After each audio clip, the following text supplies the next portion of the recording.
Universidad de La Salle. Los acuerdos de paz con las Fuerzas Armadas Revolucionarias de Colombia, FARC, Ejército del Pueblo, por Alejandra Solano, para la asignatura Memoria, Paz y Reconciliación. Durante más de 50 años las FARC y Colombia han estado en guerra, una guerra que ha dejado más de 200.000 muertos entre hombres, mujeres y niños de ambos mandos. Después de todo esto, lo que se espera es que esto acabe. Las FARC nacieron en 1964 como una guerrilla comunista, buscando luchar en contra de las injusticias en un país azotado por la violencia como lo fue el Bogotazo, movimientos agrarios y las guerrillas liberales.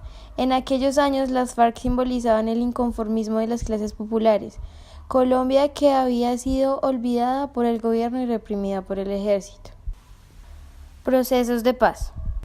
En 1984, en el gobierno de Belisario Betancur, se intentó llegar a un acuerdo entre las FARC y el gobierno colombiano, llamándose Acuerdos de la Uribe. Sin embargo, fracasaron rotundamente, debido a que, en primer lugar, a que no se respetó alto al fuego entre el ejército y las FARC, y por muchos sectores del gobierno y de las FARC que no deseaban la paz. En la década de los 90, después de un acuerdo de paz que nunca se realizó, las FARC ya disponían de 7.000 a 10.000 combatientes, organizados en más de 70 frentes distribuidos en todo el país. Durante el gobierno de Andrés Pastrana se comenzó un intento más de paz, que se llamaría Proceso de Paz de Caguán. De nuevo fracasaron debido a que las FARC secuestraron a la candidata presidencial Ingrid Betancourt. Al final del gobierno de Andrés Pastrana se estima que las FARC ya habían aumentado su número a 20.000 guerrilleros. En el 2008 las FARC sufrieron una enorme pérdida. Su comandante Tiro Fijo falleció debido a un cáncer. Su sucesor fue el comandante líder ideológico Guillermo León, alias Alfonso Cano. Sin embargo, en el año 2011 Alfonso Cano fue abatido en un bombardeo del ejército en una operación. Después de la pérdida de Alfonso Cano, llegó al poder de las FARC Rodrigo Londoño, mejor conocido como Timochenko. Después de esto se puede decir que el Ejército del Pueblo, como algún día se hicieron llamar, ya no lo era, más los principios e ideas con los que se habían fundado se esfumaron. La gente que algún día dijeron proteger eran reprimidas y asesinadas por ellos. El pueblo popular colombiano ya no se veía como justicieros, sino que ahora les temían y huían de ellos.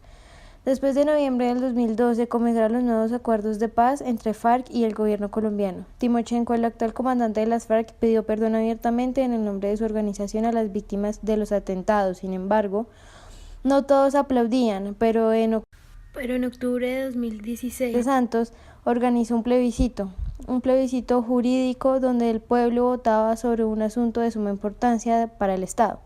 Al final del plebiscito, los resultados dio menor a los que aprobaban la paz. Sin embargo, por una pequeña diferencia, el no a la paz ganó con un 50.23%. El expresidente Santos anunció que, aunque había ganado el no a la paz, los acuerdos siguen vigentes. Estructura del proceso de paz. Las conversaciones se llevan a cabo en La Habana, Cuba. Sesiones reservadas y directas, con acompañamiento internacional. Gobierno de la República de Cuba, de la República de Noruega, acompañantes del Gobierno de la República Bolivariana de Venezuela y Chile. Tiene 3 fases, de la cual la primera, exploración. Se establecieron las reglas de la agenda y los procedimientos con el fin de realizar las conversaciones de manera expedita. Segunda fase, desarrollo de las conversaciones. Se llegarán a acuerdos en puntos concretos de la agenda para llegar al fin del conflicto. Y por último, construcción de paz. Busca la construcción de una paz duradera entre todos los colombianos luego de la firma de un acuerdo final y un enfoque de paz territorial. Agenda. En esta se encuentra la reforma rural integral, cultivos ilícitos, participación política, víctimas, fin del conflicto y por último la implementación, verificación y refrendación.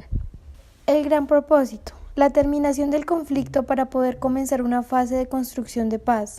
La paz en Colombia será una paz territorial, en la que participen todos los ciudadanos y las comunidades en torno a su construcción. Impactará positivamente los derechos de las víctimas y tendrá que asegurar garantías para todos. Estado del proceso de paz. Según el politólogo Serrano, lo único claro hasta el momento con respecto a la política de paz de Duque es que será una paz condicionada. La incondicionalidad caracterizó a Juan Manuel Santos se terminó el 7 de agosto. A partir de este momento se les pondrá condiciones a todos los que quieran hablar de paz. Eso es lo que probablemente ya empezó a cambiar con Duque. En otras palabras, un acuerdo tan generoso como el que las FARC logró no se puede conseguir desde el 7 de agosto para acá. Se pueden lograr otros modelos de acuerdos, pero lo que vemos claro es que en el caso del ELN, en un eventual acuerdo no van a conseguir lo que consiguieron las FARC. Tampoco se habla de la retórica con la que se habló en La Habana. Para concluir, es el cambio del enfoque del nuevo gobierno con respecto a la paz, aunque todavía no ha puesto las cartas sobre la mesa, pero el concepto y los términos con los que está hablando el presidente creo que es una limitación para las políticas de paz. Se puede meter en una camisa de fuerza muchas de las reformas, planes y acuerdos alrededor de la paz, y eso en el caso del proceso con el ELN tiene un mensaje que puede ser restrictivo, en el sentido de que para ellos solamente habrá desmovilización, desarme, reincorporación. Quiere decir que temas sustantivos que tienen que ver con alguna reforma, una apertura democrática o política de sentido económico y social quedaría por fuera. Los acuerdos de paz con las Fuerzas Armadas Revolucionarias de Colombia, FARC, Ejército del Pueblo.